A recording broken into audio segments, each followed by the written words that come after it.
from meeting them. They called them. Everything worked good. Business grew. And then at some point, ADP decided to put in an organizational audit where they were going to track the flow of decision makings and contacts. All of a sudden, everybody had to function according to the organizational chart. And it was hell. You know, he said they couldn't get anything done. You know, nobody would answer messages. You know, it was horrible. And so finally that was done, and they all just chucked it and went back to the way things really worked. So a cybernetic person or a soft systems person would say, of course, because you have organisms. You don't have machines. People are not machines. You put them there and they just do this over and over again.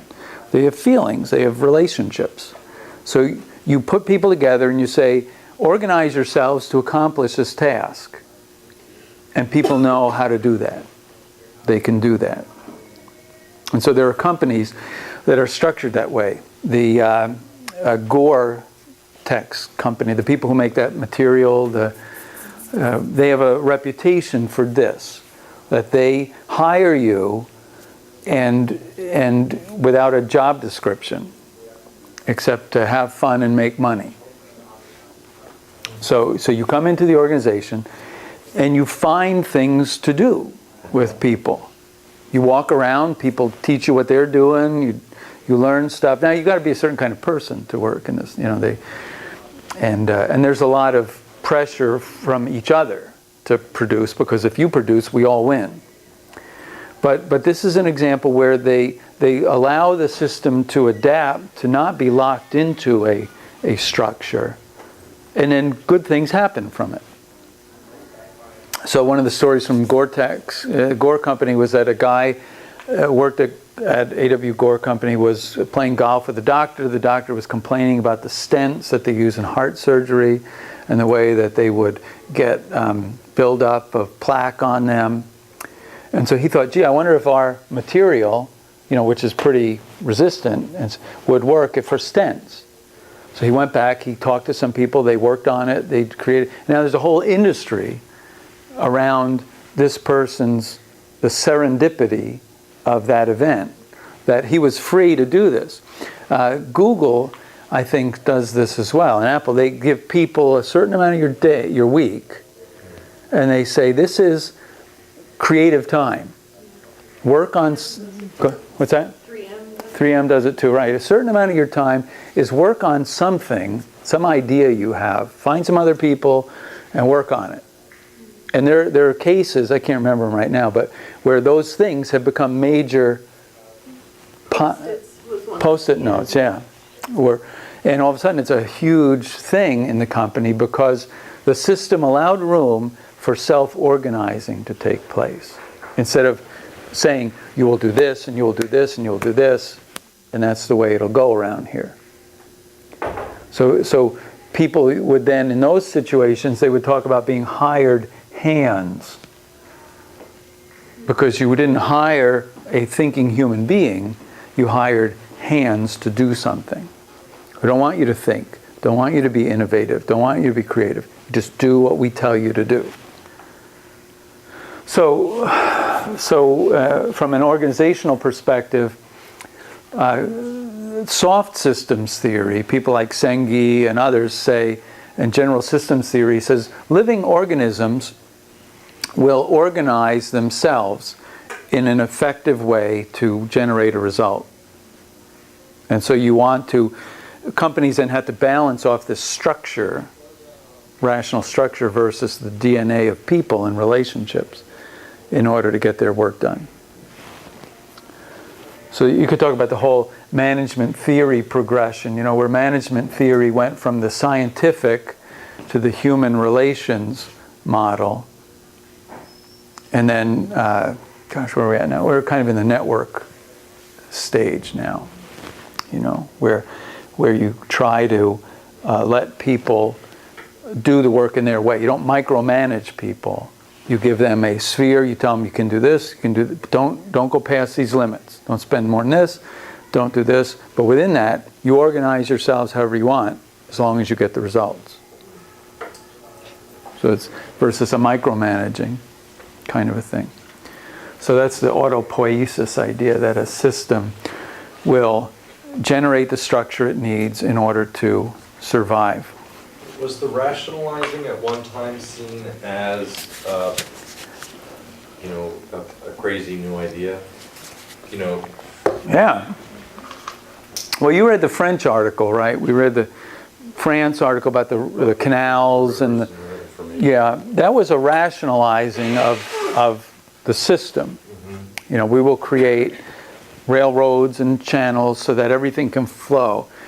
What you had before Weber and all were family organizations, where I promoted my son to be the president of the corporation, or I hired my nephew to do it. It was nepotism, and didn't mean he had any qualifications for it, but that's the way we did it.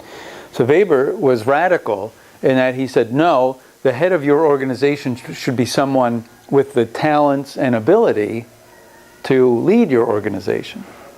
And that was like radical thinking, instead of promoting my nephew to be there. And so they began to rationalize the government structures, was one of the places they did this first.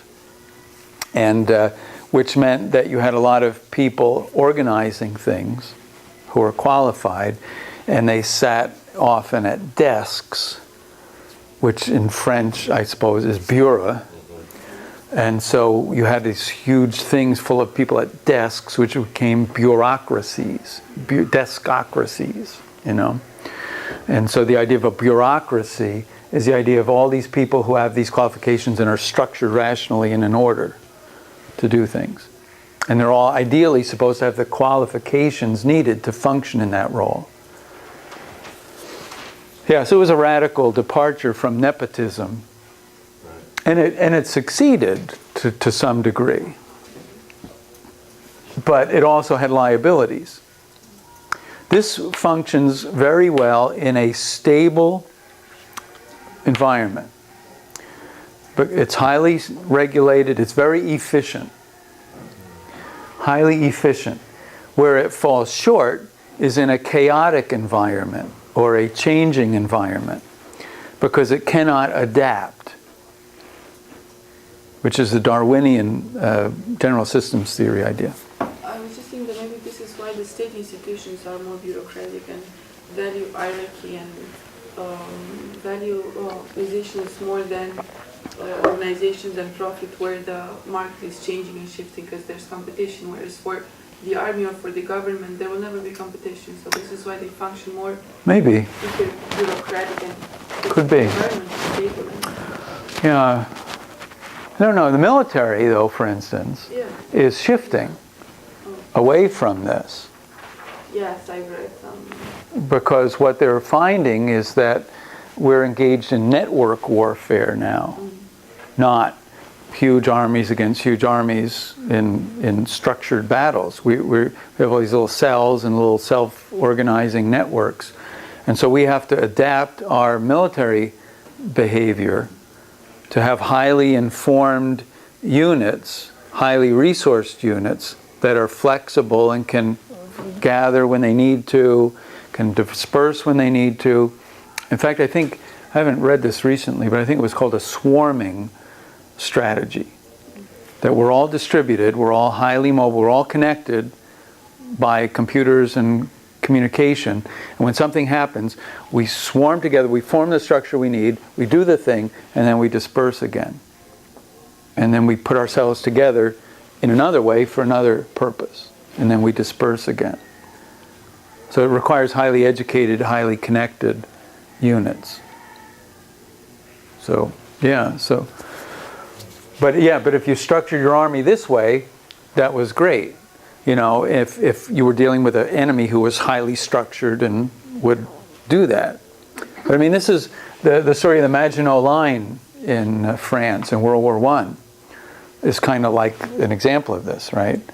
That they built, France, correct me if I'm wrong, France built this defensive line. They dug trenches, they built cement bunkers, they put guns in it, because this is the way the armies would come into France. So they built this Maginot Line. And they just went like this. you know, and wiped them out because they adapted to the context. But if you had a situation where the bureaucracy ordered, okay, attack France according to the normal road, you know, they would run into all of these things. But if they said, okay, attack France, evaluate the situation, evaluate the context, and choose the best strategy, then they look at it, they say, okay, this is the deal, and we adapt our behavior to achieve our purpose. That's cybernetic language. Behavior, function, purpose. So it requires a certain degree of freedom for that to take place. And this is where Bateson and Bertalanffy and general systems theory all say, look at nature. You have, you know, this organism, and it reproduces. And one organism looks like this, and another organism looks like this. You know, they have variations. There are variations in the generations. So, lo and behold, this one is a highly functional variation. It succeeds well in the environment. So it thrives, whereas this variation is non-functional in the environment. Might be functional in another environment, but it's not functional in this environment. So this organism declines. Well, then this organism has offspring, you know, and they look a little different. And so natural selection continues to support the structure that is most functional in the environment. So the one that's able to climb higher, run faster, jump further, wins, reproduces, and so you get the survival of the fittest, which is an evolutionary Darwinian view of how. So you say, how did this structure come to exist?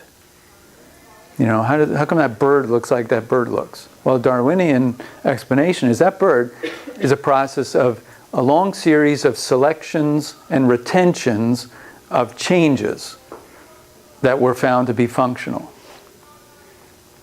So therefore, the argument there is that human organizations that have a purpose should be able to get feedback from the environment about whether their structure is functional or not, and not have to wait for generations, but can learn and adapt themselves to be more functional in the environment they're in. So we proceed, we act into the environment, we get feedback, we adapt, and then we act again, we get feedback, we adapt, we act again. This is a feedback loop of adaptation and learning in the organization or the family. I try to get my child to stop using drugs. I do this. I get feedback. It doesn't stop. I change my strategy. I try this. It doesn't stop. I change my strategy. I try this. And sooner or later, I'm going to hit something. But if I just say I keep using the same strategy over and over again, even in the face of its non-functionality, then I'm going nowhere. So we'll talk about that in family systems theory, the idea of patterns and rules of communication and so forth. So anyway, the organization, the question here is, you build this, and it works well for 100 years. You know, at ABC Corporation, we have done the same thing for 100 years. We are a stable corporation. We are reliable.